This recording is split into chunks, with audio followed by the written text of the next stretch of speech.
तो आज के स्मैकडाउन के अंदर तहलका और धमाका मच चुका है क्योंकि स्मैकडाउन सऊदी अरब में था।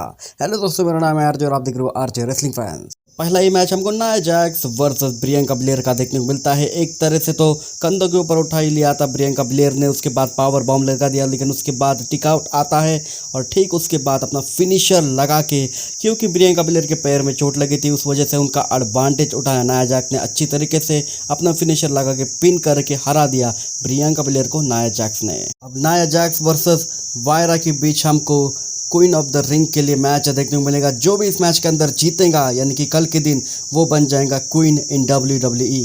एंड देन उसके बाद हमको ग्रेसन वार्नर इफेक्ट देखने को मिलता है। यहाँ पर ऑस्टिन थियरी भी थे ग्रेसन वार्नर के साथ। इस प्रोग्राम का नाम कुछ अलग था। वो बुलाते हैं अपने गेस्ट को, LA नाइट आ जाते हैं, उसके बाद कार्मेलो हेज आ जाते हैं और यहाँ पर ये तीनों खिलाड़ी प्रोमो वॉर कट करते हैं और इनके बीच हमको बहसबाजी देखने को मिल जाती है। लेकिन यहाँ पर नंबर गेम्स का फायदा उठा देते हैं कार्मेलो हेज, ऑस्टिन थियरी और ग्रेसन वार्नर। वो खतरनाक तरीके से अटैक कर देते हैं LA नाइट के ऊपर, लेकिन उनको बचाने आ जाते हैं स्ट्रीट प्रॉफिट और उसके बाद हमको 6 मैन टैग टीम मैच देखने को मिलता है। और इस मैच के अंदर परफेक्ट तरीके से इज्जत के साथ मॉन्टेज पॉवर अपना फ्लैश लगा देते हैं 1 2 3 और यहाँ पर स्ट्रीट प्रॉफिट और LA नाइट जीत जाते हैं ये मैच। और देन उसके बाद बैक स्टेज हमको रैंडी ऑर्टन और कोडी रोज दिखाई देते हैं और रैंडी ऑर्टन की पूरी नजरें कोडी रोज की अनडिस्प्यूटेड WWE चैंपियनशिप के ऊपर थी। यानी कि रैंडी ऑर्टन का यह कहना है कि अगर मैं किंग बन गया तो समर स्लैम के अंदर मैं कोडी रोज को ही फेस करूंगा अनडिस्प्यूटेड चैंपियनशिप के लिए और मैं बनूंगा 15 टाइम वर्ल्ड चैंपियन। और देन उसके बाद कोडी रोज की एंट्री रिंग के अंदर हमको देखने को मिलती है। क्राउड का अच्छा खासा सपोर्ट था। उसके बाद एंट्री मारते हैं लोगन पॉल और लोगन पॉल बोलते हैं कि देख भाई, कल भी मेरे पास चैंपियनशिप में मैं सऊदी अरब में 3 बार आ चुका हूँ, तीनों भी बार मेरे पास चैंपियनशिप थी और कल भी मेरे पास एक नई चैंपियनशिप आने वाली है, उसका नाम है WWE चैंपियनशिप। मैं तो तुझे हराने ही वाला हूँ। देन उसके बाद लोगन पर बोलते हैं कि कोडी रोज तू एक्सपीरियंस वाला बंदा है, लेकिन मैं तेरे से कमाल का बंदा हूँ, मैं एथलेटिक हूँ, लेकिन मैं इस बार मैं तुझे ब्रास नकल से नहीं हराऊंगा। उसके बाद कोडी रोज बोलते हैं कि हाँ, मैं एक्सपीरियंस वाला बंदा हूँ और मुझे ये भी पता है कि अभी भी तेरे पास ब्रास नकल है। उसके बाद कोडी रोज किसी तरीके से उनके हाथों से यानी कि उनके अंदर के कपड़ों से ब्रास नकल निकाल लेते हैं और यहाँ पर लोगन पॉल की सिट्टी पिट्टी गुल हो जाती है। उसके बाद कोडी रोज बोलते हैं कि मैं तुझे हरा दूंगा, कल मैं तेरे साथ एक खेल खेलने वाला हूँ, मैं तुझे डिस्ट्रॉय कर दूंगा और मैं अपनी अनडिस्प्यूटेड चैंपियनशिप को रिटेन करूंगा परफेक्ट तरीके से इज्जत के साथ। हमको इनके बीच प्रोमो वॉर देखने को मिली, लेकिन खतरनाक तरीके से लड़ाई वॉर बिल्कुल भी देखने को नहीं मिली।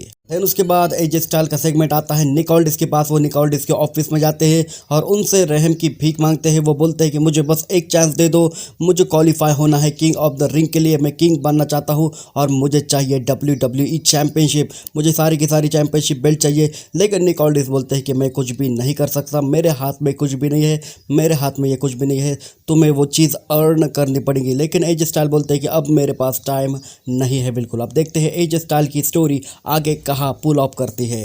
और देन उसके बाद हमको पॉल हेमन और सोलो सिक्वा का सेगमेंट देखने को मिलता है बैक स्टेज। पॉल हेमन बोलते हैं कि तुमने आखिरकार इन गुंडों को क्यों अपने साथ रखा है, टांगा लुआ को तो USA के बाहर कोई भी देश एक्सेप्ट नहीं कर रहा, इतना बड़ा गुनाह कर दिया है उसने। यहाँ पर पॉल हेमन सोलो सिक्वा से बोलते हैं क्या तुम ट्राइबल चीफ रोमन रेंस के ऑर्डर फॉलो कर रहे हो। रोमन रेंस का नाम सुनते के साथ सोलो सिक्वा बोलते हैं हाँ, मैं ये पूरा का पूरा ट्राइबल चीफ के नक्शे कदम पर चल रहा हूँ, ये पूरे के पूरे ऑर्डर ट्राइबल चीफ की तरफ से आ रहे हैं। उसके बाद टामा टूमा दौर से अल्टाते हैं और पॉल हेमन की सांसें वहीं पर थम जाती है। पॉल हेमन पूरी तरीके से डर जाते हैं टामा टूमा से। और दोस्तों अब आता है शो का main event Randy Orton versus टामा टूमा के बीच। और इस मैच के अंदर जो भी जीतता वो फेस करता गुंथर को किंग ऑफ द रिंग के लिए, उस ट्रॉफी के लिए, उस ताज के लिए। उसके बाद इनका मैच शुरू हो जाता है। इस मैच के अंदर तहलका और धमाका मच चुका है। इस मैच के अंदर आपको बढ़िया मूवमेंट्स देखने को मिलेंगे। सोलो सिक्वा ने तो भर के इस मैच के अंदर इंटरफेरेंस की रैंडी ऑर्टन को मैच कॉस्ट करवाने के लिए, लेकिन out of nowhere Randy Orton का RKO बढ़ता है 1 2 3 और टामा टोमा को खतरनाक तरीके से रैंडी ऑर्टन हरा देते हैं और वो उनका मैच होने वाला है गुंथर के साथ किंग ऑफ द रिंग के ताज के लिए। और ठीक उसके बाद सोलो सिक्वा अटैक कर देते हैं रैंडी ऑर्टन के ऊपर, लेकिन उनको सेव करने आ जाते हैं Kevin Owens. Kevin Owens Turner लगाने की कोशिश करते हैं, लेकिन सोलो सिक्वा वहां से भाग निकल जाते हैं। रिंग साइड के ऊपर गुंथर होते हैं, गुंथर देख रहे होते हैं रैंडी ऑर्टन की तरफ। आप देखते हैं गुंथर जीतते हैं या फिर रैंडी ऑर्टन, वो तो हमको king and queen of the ring के अंदर पता लग ही जाएगा। तो दोस्तों ये वीडियो बस यही तक थी। अगर आपको वीडियो पसंद है तो वीडियो को लाइक और चैनल को कर दीजिए परफेक्ट तरीके से इज्जत के साथ सब्सक्राइब, क्योंकि जो कुछ भी है इसी चैनल पे है और कहीं नहीं।